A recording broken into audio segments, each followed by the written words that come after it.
Well, good evening. Thank you again to all of you for being here and for that honor you gave me a moment ago, and of course to my colleague Fred Fleiss for stepping up really magnificently to take this organization into its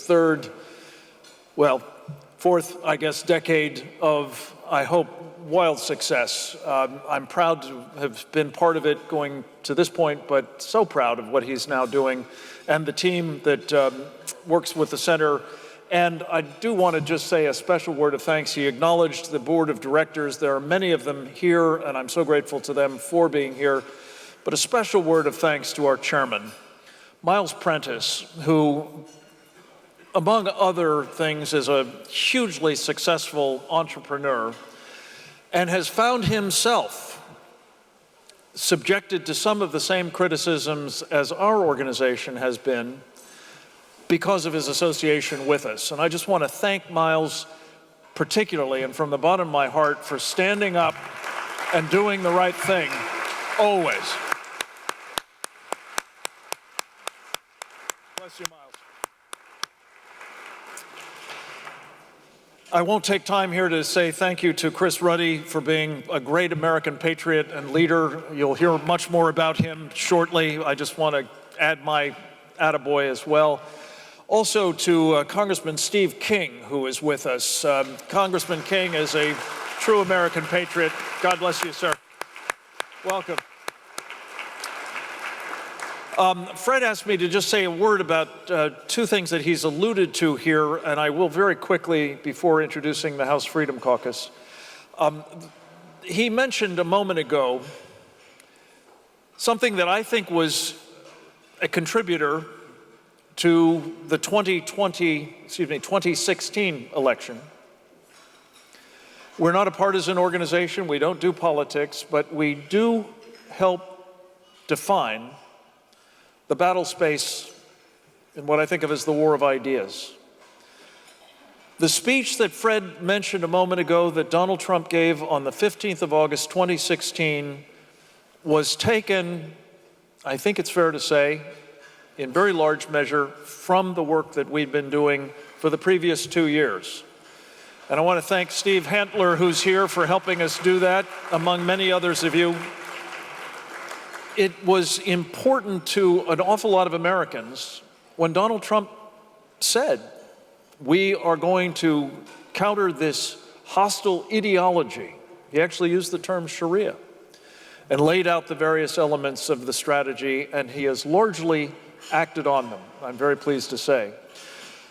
We have decided to take a page out of the playbook of an earlier era, as Fred mentioned, when a group of national security professionals, subject matter experts, business leaders, human rights activists, religious freedom proponents came together to help a man by the name of Ronald Reagan counter the Soviet Union. And in our time, we believe that same sort of skill sets are needed to help Donald Trump deal with an existential threat to freedom that frankly makes the Soviet Union in its heyday pale by comparison. We call it the Committee on the Present Danger, China. And what we have been doing for the past 7 or 8 months under the sponsorship of the Center for Security Policy is a perfect example of what we have, I think, done uniquely. We're a small organization, mostly, frankly, struggling for resources.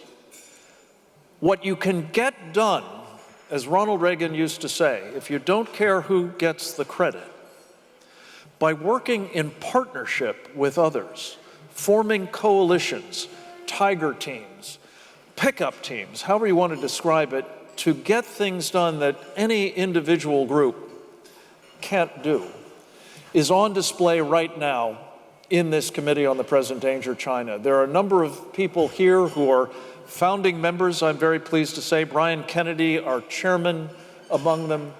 And I'm so proud of what, in the space of the past 7 months, we've been able to do to help President Trump define this threat, much as another Committee on the Present Danger helped President Reagan, to provide not just only an awareness of the fact that Communist China is waging what my friend and colleague Kevin Freeman has pointed out, they have actually called unrestricted warfare against us for decades, mostly ignored by us, and yet to our great detriment.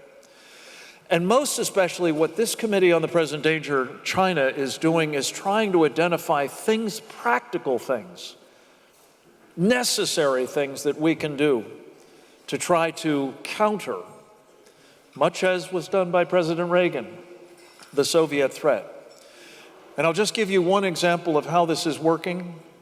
We've tumbled to the fact that much of the various forms of unrestricted warfare that are being waged against us by China are actually being underwritten by us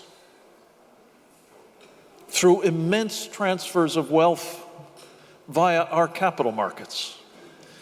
And one of the issues, and we're going to be hearing from some extraordinary, seeing and hearing from one of the extraordinary leaders in the United States Congress, who I hope will become engaged in this issue in particular, because one of the newest vehicles for transferring this money to China, if we don't do something about it, is coming from the pension funds of members of Congress and other government employees, military and civilian, past and present. $500 billion in the thrift savings plan, as it's called, is about to be made available, parts of it at least, to Communist China for supporting malevolent companies operating against our vital interests and values and even our survival. This, to paraphrase my friend Fred Fleitz, must not stand. And we believe the Committee on the Present Danger is helping lead the way in opposing it. We appreciate the support that those of you who make possible the work of the Center for Security Policy are doing to help the committee, and we'll look forward to keeping you updated on its progress. Finally, just a quick word about an effort that Fred has mentioned, Pastor Jessup also spoke a bit about. There are approximately as many Christians being persecuted across the world today as there are men, women, and children in this country. Think about it. On our watch, some 327 million Christians are suffering at the hands of everybody from the Sharia supremacists to the Chinese communists to assorted other tyrants and thugs. We have a marvelous delegation of people from Nigeria, which is one of the countries that is experiencing now genocidal levels of atrocities against Christians for the purpose of trying to drive them out of a country they've long inhabited and seize their vast resources of that country to create the next Islamic State caliphate, a far more dangerous enterprise than what we've seen to date. So what we're trying to do, ladies and gentlemen, many of you are probably familiar with the great work that lots of organizations do on behalf of the suffering of Christians being persecuted.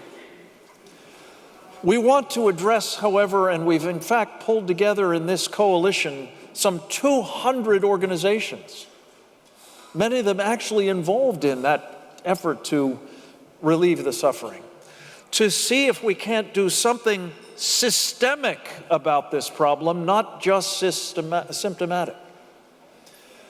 And what we have in mind, as you see here, is a very simple idea. Hold the persecutors accountable for what they're doing and create costs to them for doing it. And I'm very proud to say, thank you. I'm very proud to say that in the 2 years or so that we've been working on this, first as a coalition, more recently under Pastor Jessup's leadership as a new organization with the sponsorship and help of the Center for Security Policy, is just last week, there was a report that the Trump administration is actively considering adopting as a screen for the deployment of our foreign aid whether the potential recipients are engaged in persecution of Christians and others, not respecting religious freedom, and doing something about it by causing them cost. It's a step in the right direction. We're very anxious to see it succeed, and we appreciate the support of those in this room for whom this is an important issue as well.